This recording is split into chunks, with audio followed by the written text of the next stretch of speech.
আসসালামু আলাইকুম। আজকে আমরা দেখব আমাদের লাইফে সবচেয়ে বহুল ব্যবহৃত ইজি একটা ফাংশন। সেই ফাংশনটির নাম হচ্ছে সাম ফাংশন। আর এই সাম ফাংশনের কাজই হচ্ছে মূলত যে কোনো কিছুকে যোগ করা। আমরা যদি এই ইনফরমেশনগুলো থেকে টোটাল স্যালারি বের করতে চাই, যে এই মাসে আমি আমার এমপ্লয়ীদেরকে টোটাল কত টাকা স্যালারি দিতে হবে, সেটি কিন্তু আমি খুব সহজেই এগুলো যোগ করে বের করে ফেলতে পারি। আর এই কাজের জন্য আমরা ছোট্ট একটা ফাংশন ব্যবহার করব, তা হচ্ছে সাম ফাংশন।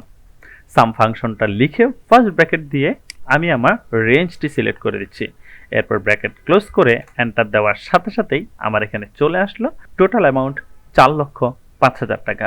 আমরা কিন্তু চাইলে এই কাজটা যোগ দিয়েও করতে পারতাম। এইভাবে একটি একটি একটি একটি করে যোগ দেওয়ার মাধ্যমে কিন্তু কাজটা আমরা করতে পারতাম। সেক্ষেত্রেও কিন্তু আবার একই রেজাল্ট আসতো। তবে এখানে একটা জিনিস সংখ্যা থেকেই যায়, আপনার কোথাও যদি ডাবল ক্লিক পড়ে যায় ভুলক্রমে, বা কোনোটা ডাবল সিলেক্ট করে ফেলেন, বা কোনোটা যদি বাদ পড়ে যায়, সেটা কিন্তু আপনি খুব সহজে খুঁজে পাবেন না। দ্বিতীয় সমস্যাটি হচ্ছে, যখন আমাদের কাছে অনেক বিশাল ডাটা সেট থাকবে, তখন কিন্তু আমরা চাইলে একটা একটা একটা একটা করে যোগ করে কাজটি করা সম্ভব নয়। সেজন্যই আমরা সরাসরি এখানে সাম ফাংশনটি ব্যবহার করব। সো দেখা হচ্ছে পরবর্তী ভিডিওতে। সে পর্যন্ত ভালো থাকবেন।